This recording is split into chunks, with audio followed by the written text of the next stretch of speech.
నమస్కారం అండి, నా పేరు డాక్టర్ సువర్చల, జీవా ఫర్టిలిటీ సెంటర్స్ లో సైంటిఫిక్ డైరెక్టర్ని. ఫర్టిలిటీ విండో గురించి తెలుసుకోవాలంటే ముందు ఓవులేషన్ గురించి తెలుసుకోవాలి. ఓవులేషన్ అండం రిలీజ్ అవుతున్నప్పుడు చెప్తారు. అండాశయాల్లో అండం పెరిగిన తర్వాత అది విడుదలైంది అనుకోండి, అది ట్యూబ్ లోకి వచ్చి వెయిట్ చేస్తుండగా దాన్ని ఓవులేషన్ అంటారు. అదే సమయంలో కణాలు ఉంటే ఫలదీకరణమై ప్రెగ్నెన్సీ ఛాన్సెస్ ఇంక్రీజ్ అవుతాయి. సో ఓవులేషన్ అనేది పీరియడ్ కి 15 days ముందు అవుతుంది. సో మీ పీరియడ్ రెగ్యులర్ గా ఉందనుకోండి, అలాంటప్పుడు ట్రాక్ చేయడం చాలా ఈజీ. అలాంటప్పుడు మీరు ఇంటర్కోర్స్ లో పాల్గొంటే ప్రెగ్నెన్సీ ఛాన్సెస్ ఇంక్రీజ్ అవుతాయి. రెగ్యులర్ పీరియడ్ అంటే 28 days సైకిల్, 28 నుంచి 32 రెగ్యులర్ గా అవుతుంటే ఆ డేస్ లో మీకు రెగ్యులర్ సైకిల్ అంటారు. అలాంటప్పుడు మీరు 15 days ముందు ఓవులేషన్ అప్పుడు ఇంటర్కోర్స్ లో పాల్గొంటే సక్సెస్ రేట్ బాగుంటుంది. కాకపోతే ఇర్రెగ్యులర్ గా ఉందనుకోండి, అలాంటప్పుడే ఈ ఓవులేషన్ ని ట్రాక్ చేయడం చాలా కష్టం. ఎలా ట్రాక్ చేస్తాము అనేది కూడా చెప్తాను. అండం విడుదలైన తర్వాత 12 గంటల నుంచి 24 గంటల వరకు ఉంటుంది ట్యూబ్ లో. ఆ తర్వాత అది డిసింటిగ్రేట్ అయిపోతుంది, చచ్చిపోతుంది అనుకోండి. కానీ కణాలు అనేవి 5 రోజుల దాకా గర్భసంచిలో ఉండొచ్చు.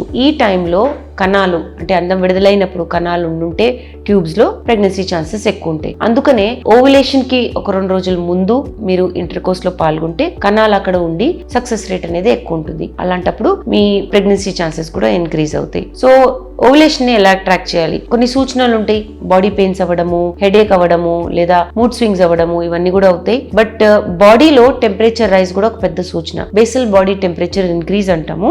0.5 నుంచి 1 degree సెంటిగ్రేడ్ ఇంక్రీజ్ అవుతే ఓవులేషన్ అవుతున్నట్టు అంటారు. ల్యూటనైజింగ్ హార్మోన్ ఇంక్రీజ్ అవుతుంది. ఇది యూరిన్ టెస్ట్ ద్వారా మీరు చేసుకోవచ్చు. మెడికల్ షాప్స్ లో ఈజీగా దొరుకుతాయి కిట్స్. మీరు తెచ్చుకొని అండం విడుదలవుతున్నప్పుడు మార్నింగ్ ఫస్ట్ యూరిన్ తో టెస్ట్ చేస్తే పాజిటివ్ వస్తే అండం విడుదలవుతున్నట్టు, ల్యూటనైజింగ్ హార్మోన్ ఎక్కువ ఉన్నట్టు. సో అలాంటప్పుడు కూడా మీరు అన్ప్రొటెక్టెడ్ ఇంటర్కోర్స్ లో పాల్గొంటే ప్రెగ్నెన్సీ ఛాన్సెస్ ఎక్కువ ఉంటాయి. మోస్ట్ ఇంపార్టెంట్ ఏంటంటే సర్వైకల్ మ్యూకస్ థిన్ అవ్వడం, అంటే వజైనాలో ఈ మ్యూకస్ అనేది థిన్ అయిపోవడం, ఇంటర్కోర్స్ లో పాల్గొనడానికి ఈజీగా అవ్వడం అనేది జరుగుతుంది. అది కూడా ఒక ఓవులేషన్ కి సూచన. ఓవులేషన్ ఎప్పుడు అవుతుందో దాని సూచనలు తెలుసుకుంటే ప్రెగ్నెన్సీ ప్లాన్ చేయడానికి చాలా ఈజీ ఉంటుంది. దీని గురించి ఇంకా వివరాల కోసం తప్పకుండా జీవా ఫర్టిలిటీ సెంటర్స్ కి విచ్చేయండి. Thank you. చాలా థ్యాంక్స్ అండి మా వీడియోస్ చూస్తున్నందుకు. మరిన్ని ఇలాంటి ఇంట్రెస్టింగ్ వీడియోస్ కోసం మా ఛానల్ ని తప్పకుండా సబ్స్క్రైబ్ చేయండి. Thank you.